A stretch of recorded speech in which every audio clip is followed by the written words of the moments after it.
നീ ഭയപ്പെടേണ്ട. ദൈവസന്നിധിയിൽ നീ പ്രലോഭനമേൽക്കും. നീ ഗർഭംധരിച്ച് ഒരു പുത്രനെ പ്രസവിക്കും. നീ അവന് യേശു എന്ന് പേരിടണം. അവൻ വലിയവനായിരിക്കും. അത്യുന്നതന്റെ പുത്രൻ എന്ന് അവൻ വിളിക്കപ്പെടും. ഇത് എങ്ങനെ സംഭവിക്കും? ഞാൻ ഒരിക്കലും അറിയില്ലല്ലോ. പരിശുദ്ധൻ വെല്ലുവിളിക്കും.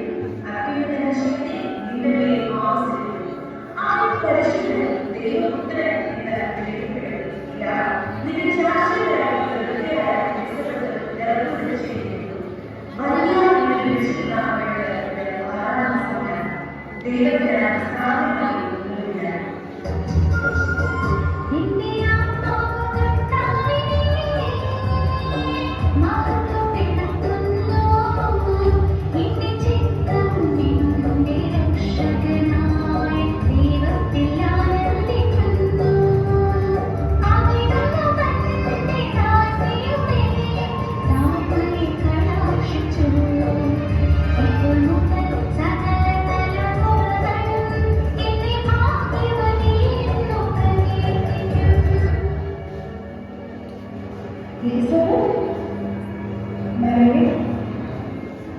സ്ത്രീകളെ അനുഗ്രഹിക്കുക, നിന്റെ ഹൃദയത്തോട് അനുഗ്രഹിക്കുക.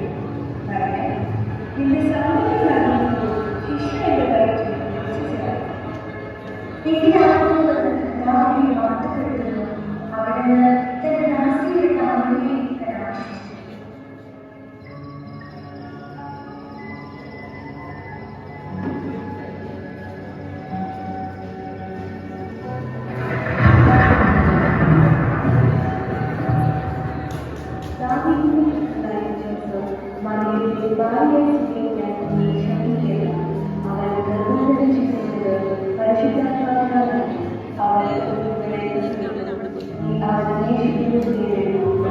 അങ്ങനെ ജോസഫ് വൈദ്യ സ്വീകരിക്കുന്നു. ശേഷം ഗർഭിണിയായ മറിയത്തോ വീടെടുത്ത് ഉടനെ ബെത്ലഹേമിലേക്ക് യാത്ര പുറപ്പെടുന്നു.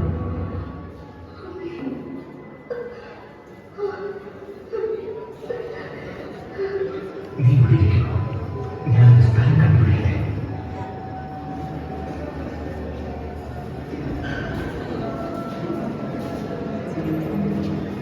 നിനക്കെന്ത് വേണം? എന്നോട് ദയ കാണിക്കണമേ. എന്റെ ഭാര്യയ്ക്ക് പ്രസവ സമയം അടുത്തു. ഞങ്ങൾക്ക് ഒരല്പം ഇടം തരണം. ഇല്ല ഇല്ല, അല്പം പോലും സ്ഥലമില്ല. ആളുകളെ കൊണ്ട് സ്വപ്നം നിറഞ്ഞു. നിങ്ങൾ വേറെ എവിടെയെങ്കിലും അന്വേഷിക്കൂ. ആരെയാവത്തെ കയറ്റിവിടരുത്.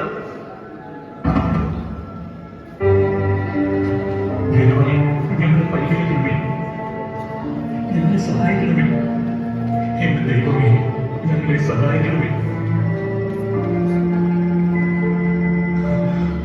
ഞങ്ങളോട് ദയ കാണിക്കണമേ. എന്റെ ഭാര്യയ്ക്ക് പ്രസവ സമയം എടുത്തു. ഞങ്ങൾക്ക് വിശ്രമത്തിനായി ഒരിടം കിട്ടാൻ നിർവാഹമില്ല. ദയവായി അല്പം ഇടം തരണമേ. എനിക്ക് നിങ്ങളെ സഹായിക്കാൻ സാധിക്കുകയില്ല. പേരടിക്കാനായി വന്ന ജനങ്ങളെ കൊണ്ട് ബെത്ലഹേം നിറഞ്ഞിരിക്കുന്നു. എല്ലായിടത്തും തിരക്കാണ്. ഈ രാത്രിയിൽ നിങ്ങൾക്ക് എവിടെയെങ്കിലും സ്ഥലം കിട്ടുമെന്ന് എനിക്ക് തോന്നുന്നില്ല. സ്ഥലം കിട്ടാതെ അക്കാലത്ത് ഒരു കാലത്തൊഴിൽ ലോകരക്ഷകനായ യേശുക്രിസ്തു വിചാരം.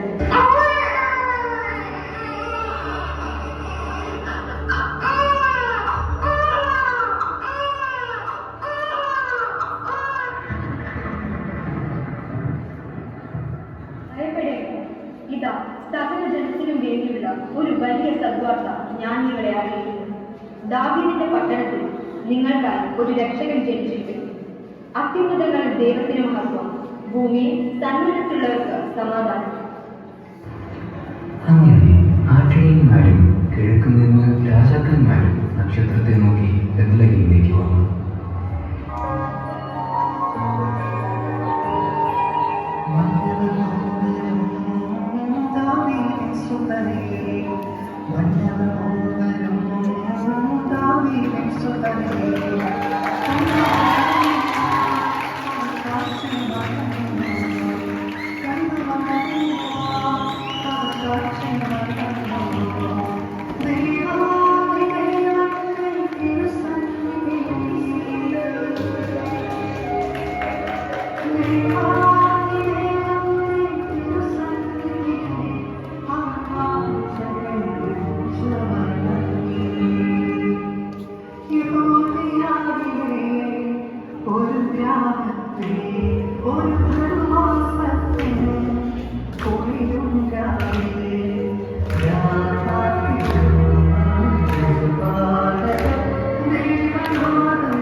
പാടി